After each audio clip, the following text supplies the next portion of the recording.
ओम नमो भगवते वासुदेवाय नमः। जय माता रानी। दोस्तों, आपके अपने चैनल धर्म साधना में आपका बहुत बहुत स्वागत है।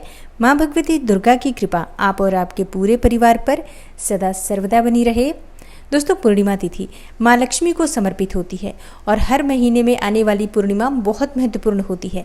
इस दिन लक्ष्मी नारायण की आराधना करने से शास्त्रों के अनुसार समस्त प्रकार के पापों से मुक्ति मिलती है और समस्त प्रकार के सुखों की प्राप्ति होती है। मन वांछित फल की प्राप्ति हो जाती है अगर लक्ष्मी नारायण की आराधना पूर्णिमा तिथि पर की जाती है तो। वैसे तो प्रत्येक पूर्णिमा बहुत महत्वपूर्ण होती है, लेकिन आषाढ़ मास में आने वाली पूर्णिमा विशेष रूप से बहुत महत्वपूर्ण मानी जाती है। इस पूर्णिमा को गुरु पूर्णिमा कहा जाता है और इस पूर्णिमा को व्यास पूर्णिमा भी कहा जाता है, क्योंकि धार्मिक शास्त्रों के अनुसार इसी दिन चारों वेदों का ज्ञान देने वाले महर्षि वेद व्यास जी का जन्म हुआ था।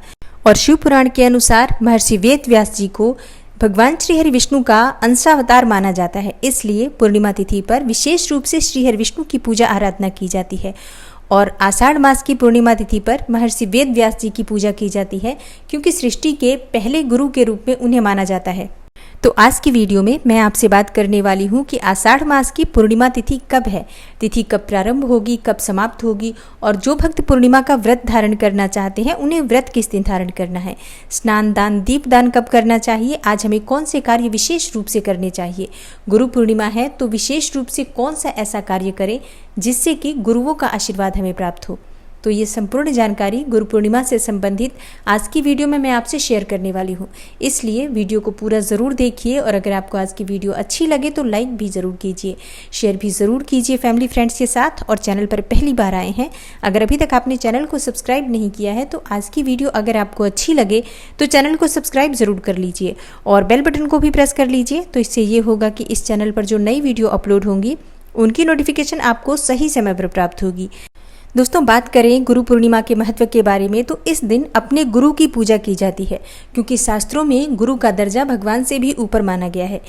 इसलिए अगर आपने गुरु दीक्षा ले रखी है तो गुरु के दर्शन करके, उनके चरण स्पर्श करके उनका आशीर्वाद आज के दिन ज़रूर लेना चाहिए।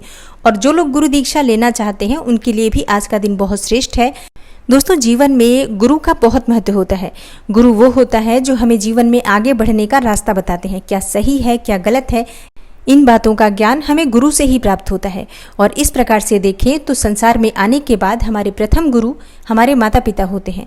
तो सबसे पहले गुरु पूर्णिमा के दिन अपने माता पिता के चरण स्पर्श करके उनका आशीर्वाद लेना चाहिए। और इसके बाद आप जिस भी गुरु से दीक्षित हैं आप उनका आशीर्वाद लीजिए।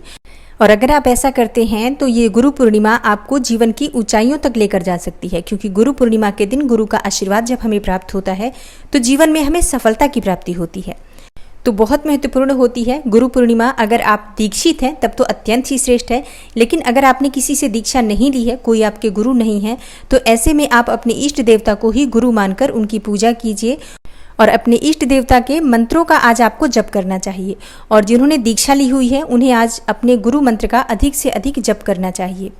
और अब बात करते हैं कि आषाढ़ मास की पूर्णिमा तिथि कब है, तिथि कब प्रारंभ होगी, कब समाप्त होगी, और जो भक्त पूर्णिमा तिथि का व्रत धारण करते हैं उन्हें पूर्णिमा का व्रत कब धारण करना है और पूजा किस प्रकार से करनी है, व्रत के नियम क्या होते हैं। देखिए, पूर्णिमा तिथि प्रारंभ हो रही है 13 जुलाई को प्रातःकाल 4 बजे और समाप्त हो रही है 13 जुलाई की देर रात्रि 12:06 पर। तो 13 जुलाई 2022 बुधवार के दिन गुरु पूर्णिमा है, क्योंकि इस दिन हमें सूर्योदय कालीन तिथि भी प्राप्त हो रही है। तो इसी दिन स्नान दान की भी पूर्णिमा होगी। और जो भक्त पूर्णिमा तिथि का व्रत धारण करते हैं वो 13 जुलाई बुधवार के दिन गुरु पूर्णिमा का व्रत रखेंगे। मतलब इस बार गुरु पूर्णिमा को लेकर किसी प्रकार का कोई संशय नहीं है, क्योंकि एक ही दिन की तिथि हमें प्राप्त हो रही है। तो अगर आप पवित्र नदियों में स्नान करना चाहते हैं, अपने पितरों के निमित्त तर्पण करना चाहते हैं, दान करना चाहते हैं, या किसी मंदिर में दीप दान करना चाहते हैं, या जो भक्त व्रत करना चाहते हैं, उन सभी के लिए एक ही दिन की पूर्णिमा है 13 जुलाई 2022 बुधवार के दिन। और अब जानते हैं पूर्णिमा व्रत के नियम और पूजा विधि के बारे में। देखिए, पूर्णिमा के दिन लक्ष्मी नारायण की आराधना की जाती है। आज के दिन आप प्रातःकाल जल्दी उठ जाइए और स्नान इत्यादि करने के बाद सर्वप्रथम भगवान सूर्य देव को जल अर्पित कीजिए। उसके बाद अपने घर के मंदिर में लक्ष्मी नारायण की विधिवत पूजा आराधना कीजिए। आप चाहें तो अलग से चौकी लगाकर पूजा कर सकते हैं, और या फिर आपके घर में मंदिर में जो लक्ष्मी नारायण यानी कि भगवान श्री विष्णु और लक्ष्मी जी की जो मूर्ति या प्रतिमा स्थापित है या फिर फोटो है, जो भी आपके पास उपलब्ध है, उनके सामने ही आप पूजा कर सकते हैं। अलग से चौकी लगाना चाहते हैं, ये पूरी तरह से आपके ऊपर निर्भर करता है। आप चाहें तो मंदिर में भी पूजा कर सकते हैं। और घर की पूजा करने के बाद आप चाहें तो घर के आसपास कोई भी विष्णु भगवान का मंदिर हो तो वहाँ जाकर भी आप पूजा आराधना कर सकते हैं, उनके दर्शन कर सकते हैं। लेकिन एक बात का ध्यान रखिए कि अगर आप पूर्णिमा का व्रत कर रहे हैं तो सुबह भगवान श्री हरि विष्णु के सामने शुद्ध घी का दीपक प्रज्वलित करने के बाद अपने दाहिने हाथ में थोड़ा सा जल, अक्षत, पुष्प और कुछ पैसे लेकर व्रत का संकल्प ले लीजिए। और संकल्प में आपको अपना नाम, अपने गोत्र का नाम और स्थान का नाम बोलकर संकल्प लेना होता है कि आज आपका पूर्णिमा तिथि का व्रत है। और इसके बाद अपनी मनोकामना बोलें। जिस भी मनोकामना के लिए आप ये व्रत धारण कर रहे हैं वो मनोकामना भगवान श्री हरि विष्णु माँ लक्ष्मी के सामने कहिए और भगवान श्री हरि विष्णु से उस मनोकामना को पूर्ण करने के लिए प्रार्थना कीजिए। व्रत में, पूजा पाठ में किसी भी प्रकार से जाने अनजाने कोई गलती हो जाती है तो उसके लिए क्षमा प्रार्थना कर लीजिए। और संकल्प लेने के बाद आपका व्रत प्रारंभ हो जाता है। इसके बाद आप विधि विधान से भगवान श्री हरि विष्णु और माँ लक्ष्मी की पूजा कीजिए। आज आपको लक्ष्मी नारायण की पूजा करते समय विष्णु सहस्त्र नाम का पाठ करना चाहिए या ओम नमो भगवते वासुदेवाय नमः इस मंत्र का जप करना चाहिए। आप माँ लक्ष्मी के किसी भी मंत्र का जप कर सकते हैं, चाहे तो कनक धारा और श्री सूक्त का पाठ भी कर सकते हैं। और इसके अलावा आज आपको सत्यनारायण की कथा ज़रूर पढ़नी चाहिए या सुननी चाहिए, जैसे भी संभव हो। बहुत से भक्त ब्राह्मण को घर बुलाकर भी कथा करवाते हैं, लेकिन अगर आप ऐसा नहीं कर पाते हैं तो स्वयं से भी कथा का पाठ कर सकते हैं। प्रसाद बनाकर भगवान श्री हरि विष्णु के सामने अर्पित कीजिए।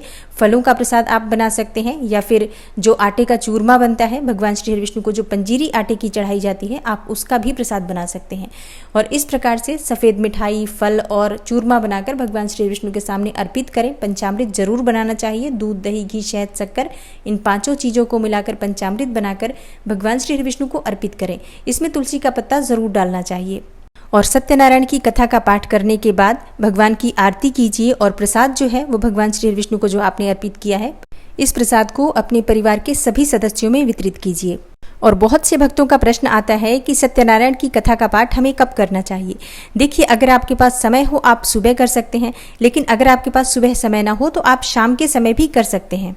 और अगर आपके पास इतना समय ना हो कि आप कथा का पाठ कर सकें तो ऐसे में आप कथा सुन भी सकते हैं। इस चैनल पर भी आपको सत्यनारायण की कथा की वीडियो मिल जाएगी। तो विधि विधान से पूर्णिमा तिथि का व्रत धारण करना चाहिए और दिन में आप फलाहार कर सकते हैं, फल ले सकते हैं, दूध ले सकते हैं, जूस ले सकते हैं। इस प्रकार से फलों का सेवन कर सकते हैं। और शाम के समय आप चंद्रमा को अर्घ्य देकर और भगवान श्री विष्णु की विधि विधान से पूजा करने के बाद अपना व्रत खोल सकते हैं। पूर्णिमा के दिन शाम के समय खीर अवश्य बनानी चाहिए। आज खीर बनाकर माँ लक्ष्मी को अर्पित करने से स्थिर लक्ष्मी का घर में वास होता है, इसलिए पूर्णिमा की शाम को घर में खीर अवश्य बनानी चाहिए। और व्रत खोलते समय आप इसी खीर को खाकर अपना व्रत खोल सकते हैं। दोस्तों, पूर्णिमा तिथि का व्रत सभी प्रकार की मनोकामनाओं को पूर्ण करने वाला व्रत होता है। तो जो भक्त पूर्णिमा का व्रत करते हैं बहुत अच्छी बात है, लेकिन अगर आप किसी भी कारणवश पूर्णिमा का व्रत नहीं कर पाते हैं तो भी आज के दिन आपको भगवान श्री हरि विष्णु की और माँ लक्ष्मी की संयुक्त रूप से आराधना करनी चाहिए, चंद्रमा को अर्घ्य देना चाहिए और आज के दिन घर में खीर अवश्य बनानी चाहिए। और खीर में थोड़ा सा केसर, थोड़ी सी इलायची डालकर माँ लक्ष्मी को अर्पित करें। उसके बाद प्रसाद स्वरूप परिवार के सभी सदस्य ग्रहण करते हैं तो परिवार में सामंजस्य बना रहता है, आपस में प्रेम बढ़ता है और जीवन में सफलता की प्राप्ति होती है। माँ लक्ष्मी की स्थिर कृपा आपको प्राप्त होती है।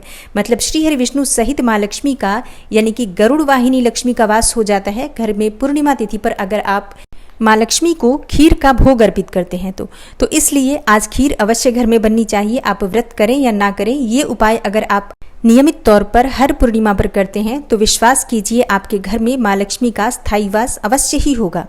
तो इसलिए अगर घर में धन का आगमन नहीं होता, धन का संचय नहीं होता, घर में बरकत नहीं होती है या किसी भी प्रकार से आर्थिक तंगी से आप बहुत अधिक परेशान रहते हैं तो पूर्णिमा तिथि पर विशेष रूप से लक्ष्मी नारायण की आराधना कीजिए और खीर का भोग माँ लक्ष्मी को अर्पित कीजिए और इसके बाद अपने जीवन में चमत्कार देखिए। तो आशा करती हूँ कि आज की वीडियो से आपको लाभ अवश्य होगा।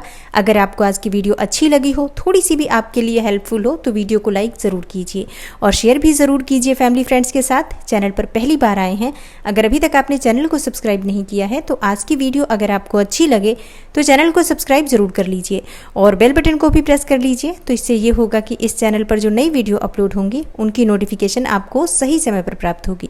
मैं मिलती हूँ आपसे अगली वीडियो में, तब तक के लिए नमस्कार।